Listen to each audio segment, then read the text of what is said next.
بسم الله الرحمن الرحیم. میخوایم با هم درباره نماز صحبت کنیم. میگن یه روز لیلی پیغام فرستاد برای مجنون که تو هر جا میشینی لیلی لیلی میکنی. چه خبرته؟ میخوای منو ببینی؟ همین امشب 2:30 شب میای بیرون شهر کنار درب فلان باغ، منم میام ببینمت. مجنون نگاهی به ساعتش میکنه، 9 صبح. میگه اول صبح کجا؟ نیمه شب کجا؟ البته اون موقع ساعت نبوده، شوخی کردم. چی کار کنیم؟ گشتی بزنیم؟ وقتی تلف کنیم؟ بعد به خودش میگه مجنون، مگه تو طاقت میاری جایی باشی جز وعدگاه یار، جایی جز اون جایی که لیلی میاد؟ و همون اول صبح به شوق دیدار لیلی از شهر خارج میشه، کنار درب اون باغ به انتظار میشینه. چند ساعتی میگذره، بعد از ظهر آفتاب داغ و سوزان مجنون خوابش میبره. نیمه شب لیلی میاد، میبینه مجنون در خواب عمیق. یک کیسه گردو همراهش بوده، مشت مشت گردوها رو در جیبهای لباس مجنون میریزه و میره. مجنون که از خواب بیدار میشه میبینه خورشید طلوع کرده. ای دل غافل، یار آمد و ما در خواب بودیم. خیلی پکر میشه، بلند میشه، برگرده سمت شهر. حس میکنه لباسش باد کرده، این جیب گردو اون جیب گردو. راه میفته سمت شهر و زیر لب با خودش زمزمه میکنه مجنون چرا خوابت برد؟ حالا چه بهانه‌ای برای لیلی میاری؟ آیا لیلی بهانه تو رو قبول میکنه؟ آیا دفعه بعد باهات قرار میذاره؟ این همه گردو ریخته تو جیبات برای چی؟ همینجوری که قدم میزد و به سمت شهر میرفت، یکی از رفقاشو رو میبینه. چیه مجنون؟ خیلی پکری. راستش با لیلی قرار داشتم، خوابم برد. لیلی آمده سر قرار و رفته، کلی گردو ریخته تو جیبام. رفیقش میگه این که خیلی خوبه، این یعنی لیلی تو رو کلی دوستت داره. مجنون میگه چرا؟ میگه به 2 دلیل. دلیل اول، دیده خوابی بیدارت نکرده. دلیل دوم، گفته صبح که بیدار میشی گرسنه‌ای. لیلی هم که طاقت گرسنگی مجنون رو نداره. کلی گردو برات گذاشته، بشکنی بخوری. ببین چقدر دوستت داره. مجنون سری تکون میده، میگه نه. میدونی لیلی چی میخواسته بگه؟ لیلی میخواسته بگه تو عاشق نیستی. اگر عاشق بودی خوابت نمیبرد. تو رو چه به عشق بازی؟ برو گردو بازی تو بکن. دوستان گلم، میخوام چیزهایی رو درباره نماز بگم که توی فرصتی که برامون باقی مونده توی این دنیا زندگی بکنیم از دستش ندیم، درکش کنیم، بفهمیمش، باهاش لذت ببریم، وگرنه ممکنه که در بزنگاه زندگی خوابمون ببره. هر موضوعی رو که از نماز درباره‌اش صحبت میکنیم میشه خیلی مفصلتر از چیزهایی که خواهید شنید درباره‌اش حرف زد، اما چون زمان محدودی داریم من درباره هر مطلب فقط بعضی از مطالب رو خدمت شما عرض میکنم. موضوع اول، چرا نماز؟ اصلا چه فایده‌ای داره نماز خوندن؟ نماز نخونیم چی میشه؟ دوست من، فرض کنید که من میخوام برای یک عزیزی هدیه بخرم. خب چند تا پاساژ رو میرم زیر و رو میکنم، مغازه‌های مختلفی رو بررسی میکنم. چرا؟ اولین مغازه برم هر چیزی که بود بخرم دیگه، چون میخوام یک چیزی بخرم که به دل او بشینه، که او دوست داشته باشه، که او خوشش بیاد. خب نماز هم همینه. نماز هدیه ما به خداست. ما باید هدیه‌ای به خدا بدیم که خدا دوست دارد، نه هدیه‌ای که من دوست دارم، نه هدیه‌ای که من خوشم میاد. خدا به رسولش میگه ما به تو کوثر دادیم، پس نماز و قربانی داشته باش. خدا داره به اون میگه که من از تو نماز میخوام. پس دوستان، نماز هدیه من شما به خداست، اما هدیه‌ای که خدا دوست دارد، نه هدیه‌ای که ما دوست داریم. سوره طه آیه 14، نماز رو برای یاد من برپای دارید. یعنی چی؟ علا به ذکر الله تطمئن القلوب. ذکر دیگه، اون ذکر خدا یاد ما رو آرام میکنه. اقم الصلاة لذکری، ذکر دیگه. این ذکر یعنی چی؟ یعنی به یاد کسی بودن از سر محبت. دیدن مجنون با انگشتش روی شنهای صحرا می نویسه عشقم لیلی، عزیز دلم لیلی، گلم لیلی. باد می اومدین شنها رو جابجا میکرد، نوشته ها پاک میشد. مجنون دوباره مینوشت خوبم لیلی، محبوبم لیلی. گفتن مجنون چه کار میکنی؟ تو مینویسی باد این شنها رو جابجا میکنه و نوشته ها پاک میشه. مجنون گفت شرح حسن لیلی میدهم، خاطر خود را تسلی میدهم.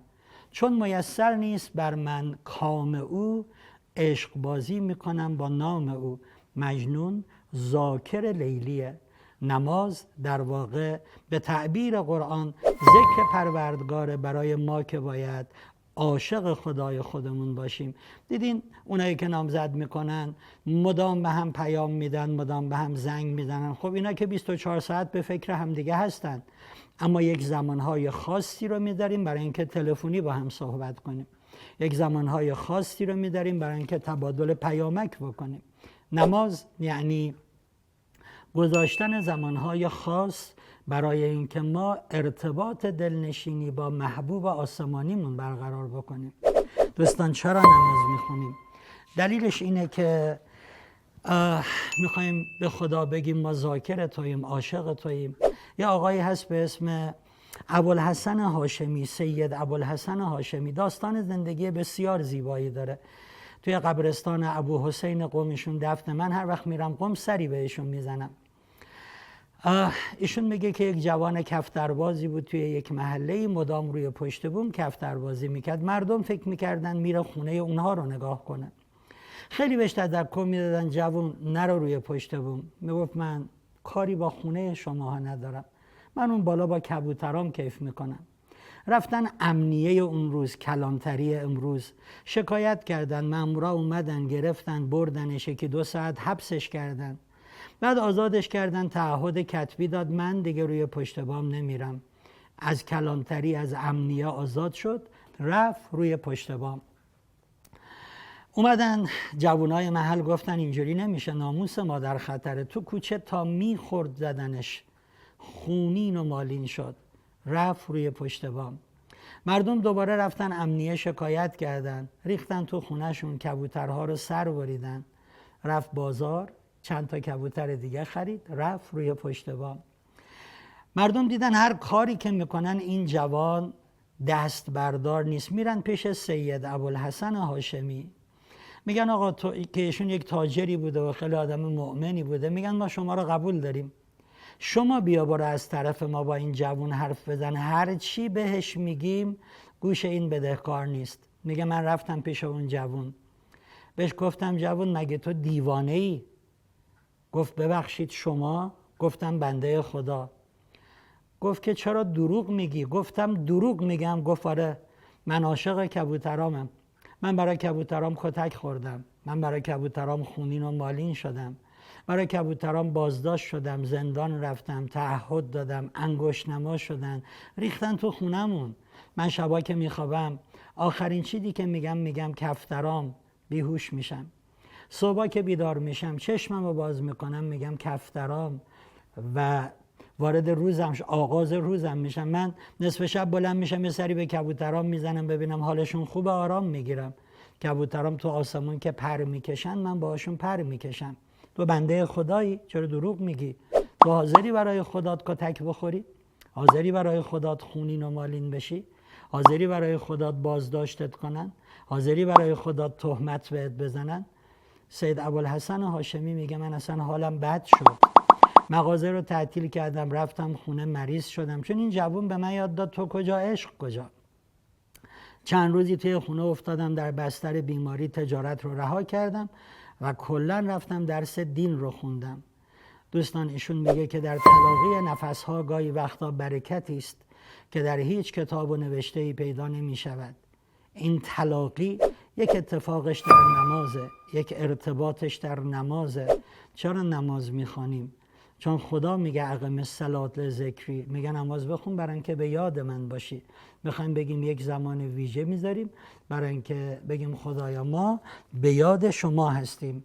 امام حسین علیه السلام فرمودن خدای من مشتاق شمام، و همین امام حسین علیه السلام شب تاسوعا به برادرشون فرمودن ابوالفضل جان برو از دشمن یک شب رو مهلت بگیر. من به نماز، من به تلاوت قرآن، به راز و نیاز بسیار خیلی علاقه دارم. من مشتاق این کارها هستم و یک شب رو مهلت گرفتن که یکی از کارهایی که میکنن خواندن نماز باشد. چرا نماز؟ دوستان، خدا توی قرآن میگه سوره عنکبوت آیه 45 این نمازه که جلوی کارهای ناپسند و زشتی ها رو میگیره. حالا وقتی وارد مباحث فلسفه نماز شدیم، دقیقاً به شما خواهم گفت کجای نماز هست که جلوی رفتارهای زشت ما رو، جلوی رفتارهای غلط ما رو میگیره. چرا نماز؟ خدا هر جای قرآن اشاره کرده به بنده های خوبش، به رفقاش، اشاره میکنه مستقیما به این که اینها اهل نماز هستند. متقین سوره بقره آیه 2 و 3 اهل نمازند. مصلحان، اصلاح کنندگان، شایستگان سوره اعراف آیه 170 اهل نمازند. نیکوکاران سوره بقره آیه 177 اهل نمازند. مؤمنین سوره مؤمنون آیه 2 اهل نمازند. بهشتیان سوره معارج آیه 34 35 اهل نمازند. خدا هر جا درباره آدم خوبهاش حرف میزنه، هر جا درباره رفقاش حرف میزنه، میگه اینها اهل نمازند. دوستان، هیچ جای قرآن گفته نشده که نماز رو بخونید.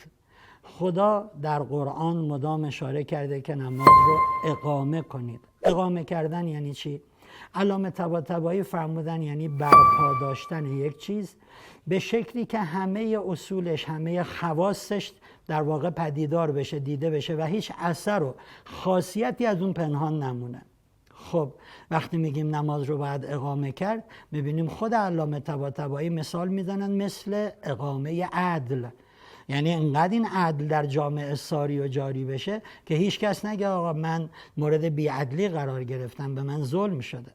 وقتی میگیم نماز رو باید برپا داشت و خدا تمام تأکیدش یعنی 46 بار در قرآن تأکید کرده نماز رو برپایی دارید، نماز رو برپایی دارید، نماز رو برپایی دارید. یعنی چی؟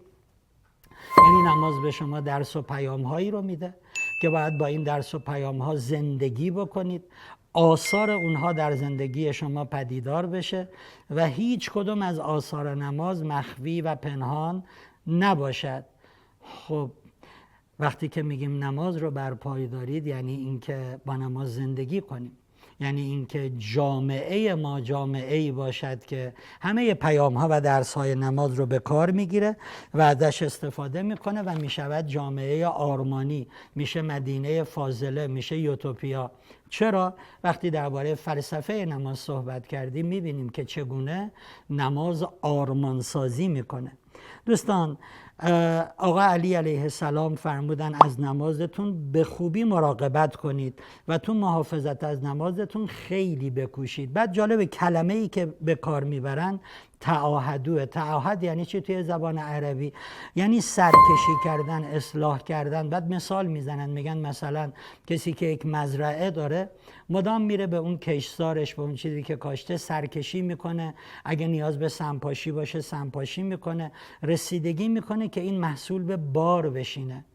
و آقا علی علیه السلام درباره نماز این گونه مثال میزنن که مراقب نمازتون باشید. ما وقتی که در زیارت امام حسین علیه السلام میخونیم اشهد انک قد اقمت الصلاة، ما شهادت میدیم شما نماز رو برپای داشتی. یعنی چی؟ یعنی اینکه امام رفتن و نهی از منکر کردن، یعنی اینکه امام رفتن و جلوی ظلم و ظالم ایستادن، یعنی اینکه امام حاضر شدن خودشون و یارانشون قطعه قطعه بشن اما کلام خدا قطعه قطعه نشود. اونها نماز رو برپای داشتن. دوستان عزیزم، امام هادی علیه السلام فرمودن که دنیا یه بازاره و توی این بازار یه عده سود میکنن، یه عده ضرر میکنن. از دنیا سوق، محل کسب و کار و تجارته. خب نماز، بعد وقتی کلمه ای رو که استفاده میکنن که دنیا بازاره، میگن برید بازار رو اقامه بکنید. یعنی چی؟ کسی نمیتونه تو بازار یه مغازه بزنه بعد بشینه جلوی هیچی هم تو مغازه نباشه، میگیم چی میفروشی؟ هیچی. خب پس اینجا چه کار میکنی؟ من مغازه زدم. ایشون میگن اینجوری بازار اقامه نمیشود، کسب و کار اقامه نمیشود. بعد بخری، بعد بفروشی، بعد مشتری داشته باشی، بعد آثاری از این تاجر بودن شما دیده بشود. و خب دقیقاً درباره نماز هم ما همین را میگیم دوستان گلم. نماز یک اثره که باید مؤثر واقع بشه. نماز یک اثره که باید خروجی داشته باشه. در جامعه‌ای که آدم‌ها توش نماز می‌خوانند اما دروغ میگن، نماز می‌خوانند اما هم رو فریب میدن، نماز می‌خوانند اما خدای نکرده دنبال ناموس هم دیگه هستن، معناش اینه که این آدم‌ها نماز می‌خوانند اما اقامه کننده نماز نیستن. جالبه یه عده به من میگن من نماز نمیخوام بخونم. میگم چرا؟ میگن چون که یه عده نمازخون داریم که دزدن، حقه بازن، فریبکارن، غیبت میکنن، تهمت میزنن، قضاوت میکنن. من نمیخوام نماز بخونم. من میگم عزیز دلم، اونها نماز خوانند نه نماز گزار. وقتی که خدا 46 بار در قرآن تاکید میکنه نمازگزار باش، نمازگزار باش، یعنی یک بار دیگه تاکید میکنیم پیامهای نماز رو بگیر، باهاشون زندگی کن، آثارش در زندگی تو دیده بشود، هیچ اثری از نماز نباشد که مفقود و پنهان بماند. اون وقت میرسیم به همون جامعه آرمانی که گفتم. انشالله توی کلیپ‌های بعدی بریم سراغ این موضوع. خب نماز قراره چگونه اقامه بشه؟ نماز چه درس و پیامی به من میده که اگر این درس رو پیام رو اجرا بکنم وارد مدینه فاضله و جامعه آرمانی خواهم شد؟